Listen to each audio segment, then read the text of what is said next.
I was going to say, I'm sure. Good morning and welcome back to The Morning Magazine, presented by Comfort Air Heating, Cooling, Plumbing. It's time for part 2.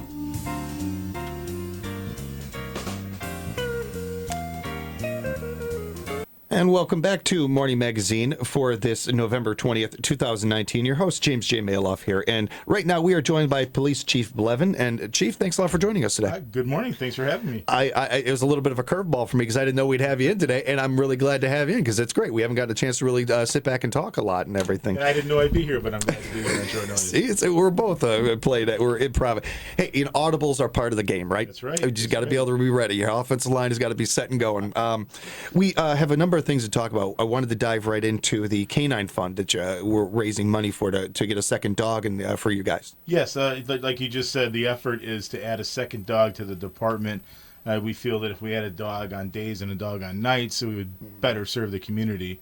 It's instead of having to call a dog from a neighboring agency and maybe he's not even available at all. So the focus for the last since maybe July, we've been raising funds for the dog, and we're trying to 100% raise the funds to pay for the dog, the equipment, the vehicle, all the things we need. The goal monetarily for us to get the second dog is $65,000. And again, that includes the cost of a vehicle. Yeah. The dogs aren't cheap themselves, No. nor is the training. So we are about halfway there due to the generosity of the people in this town. Again, this town amazes me how generous and giving people are, especially, when it comes to these fundraising efforts such as, the canine dog.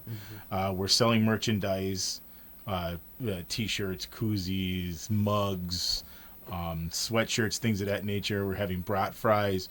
But the folks that come out and just donate the money, we've had just last night, for example, at the Common Council meeting, I presented plaques to 4 businesses or individuals in town that have given us a substantial amount of money to the canine program. Yeah, what you guys do is certainly important to all of us, and you're our line of defense, against things. One of the things that you guys do that I don't, and the dogs do in particular, that I don't know if a lot of people understand or really even think about really, is certainly their first priority is, maintaining the law and helping you guys out, finding things and that.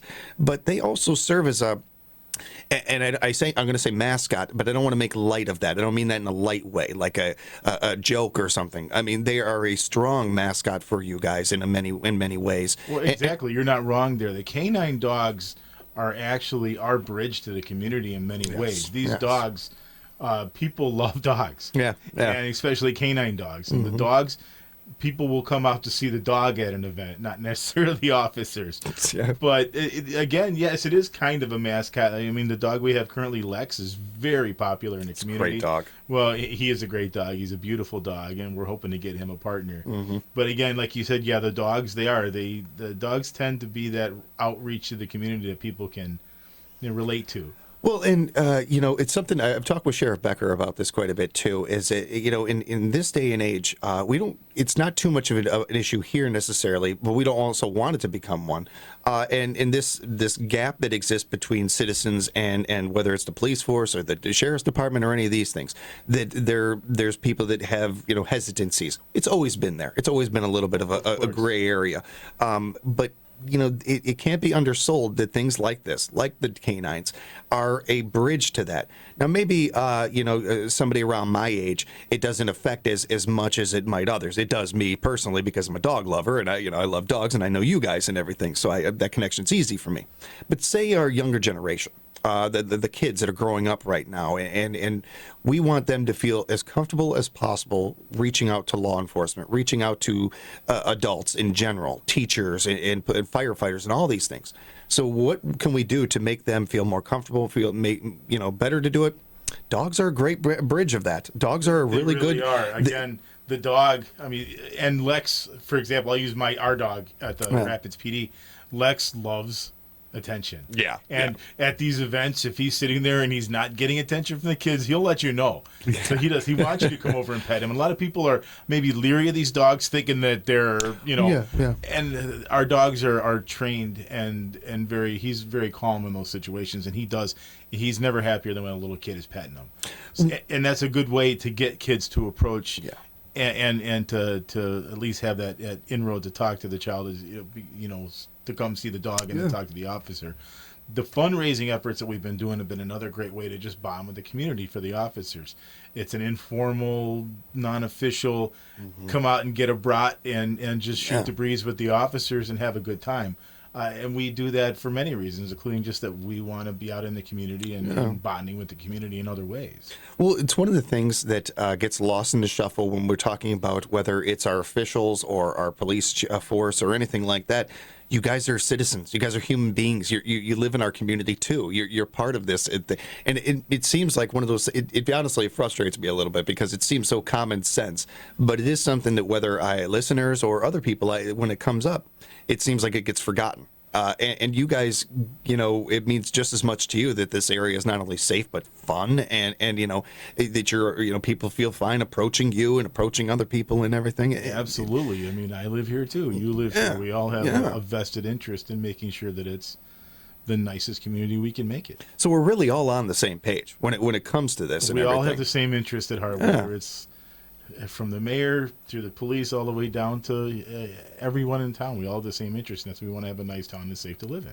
When it comes to the canines, one of the things that I think I find interesting too is that these dogs, they're not just going out there with with courage on their chest and everything. They are also they have to be protected as well. Yes. They have vests. They have different things like that. That's part of where the fundraising comes in as well, to make sure that these dogs are equipped and safe as can be. Again, when you think of a canine program, it's not just an officer and a dog. It's all the things that go with that. Yeah. There's a lot of care and equipment that goes into a canine program, the specialized equipment. So the vehicle he rides in is a special vehicle. You can't just put him in any police car. I didn't think about that. Yeah. The vehicles of these canines, and that's why these things are so expensive. We have to have heat monitors in those vehicles to make sure that the dog doesn't get too hot, too cold. There's the canine officer carries like a beeper almost that will let him know if the vehicle's getting too warm. Except those are things to save the lives of the dogs. Sure. Fortunately, the Wisconsin Vesta dog they've been awesome. The new dog, when we do get it, when we raise the funds, they are donating a vest, the heat sensor that I just talked about, and a couple other pieces of equipment. Cool. These are high dollar pieces of equipment. And they're going to donate that to us. That's awesome. So they've been awesome. We had done a chopped competition thing back this past summer. Yeah, I remember. Yeah. Right. And unfortunately, I still contest the results of that. I came in second to Sheriff Becker, and I just don't agree with that. We'll have our own competition sometime. Because that'd be a lot of fun. But I'm glad you brought that up, though, because that is part of where I wanted to go with this, is bringing awareness to that organization and that group and how important that is. And there's so many great organizations and causes out there. It gets lost in the shuffle sometimes, but that is a really important one. And they're a good group. Really are good people that run in that, and it's important. We want want all you guys to be safe, including the dogs. They're a part of the team, I imagine. A dog is it's not a piece of equipment. A dog is an officer. I mean, the dog is one of us. He's everybody cares about that dog. Yeah. One thing I wanted to touch on before we let you go is you mentioned that we're looking to bring in a second dog here, and anybody that knows dogs knows that they love company, they love having a fellow dog there, so that's a great reason, but that's not the real reason why. You mentioned having the day and night thing. Yes. So if we can just touch on that for a moment, and what for those that might not understand why doesn't the dog just work 24/7 or something? Well, I think we kind of understand why common sense wise, but if we just break that down a little bit. Of course we can't have the dog on 24/7 because we have the human handler who needs to get some sleep. Right. Yeah. Even the dog needs a break. Even the dog needs it. Having two dogs, we have a dog on day shift, having a dog on nights. Say something comes up. We've got a lost child, elderly person who walked away from one of the assisted living facilities. Having that dog there at the moment and out of the car minutes later would make the world of difference in locating this person, this child, this elderly folk. Having the dog available for suspect tracking, all the various things the dog does, rather than wait an hour or two, call around. Hey, does Portage County have a dog we can borrow?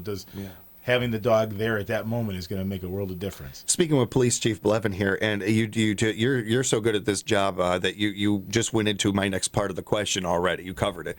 I wanted to bring up, everybody knows, one of the major things that a dog does is certainly, you see somebody pulled over and the dog's smelling around to see if there's anything illegal in there. In those kind of situations, that's kind of a common understanding.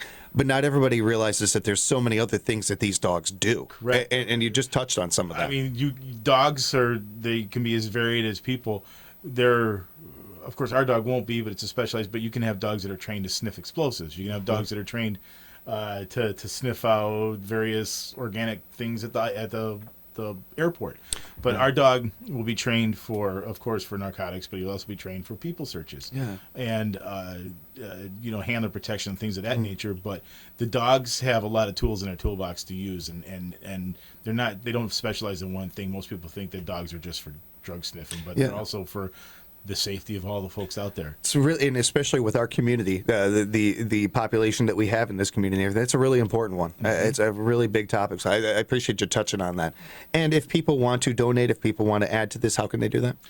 Two-part. We the Kiwanis Club of Wisconsin Rapids, they are actually the nonprofit that's running the fundraiser for us. So just to let you know, if anybody was to write a check for funds, that the fund was to be made out to the Kiwanis Canine Fund, rather than to the Wisconsin Rapids Police Department. Also, we like people to get a little something for their money. So if they want to come in, we have some really neat T-shirts and hoodies and coffee cups and things. That the T-shirts are $20, the sweatshirts are $45, and it's the logo. You've probably seen it. I wish I came straight here from someone else, or I would have brought it. It is a great logo, and just to show your support for the department and for the canine program. So far with this T-shirt sales, we've raised several $1,000s just selling T-shirts. Yeah, that's something. And we're very grateful again to the community, because people are just so generous. Well, I want to thank you for being generous with your time today. I appreciate you pulling the audible and being on the air with us. Great to meet you. Great to talk to you, sir. Thank you. And be safe out there. Keep up the great work. We appreciate you. Yep, and good luck to all the deer hunters. Yes.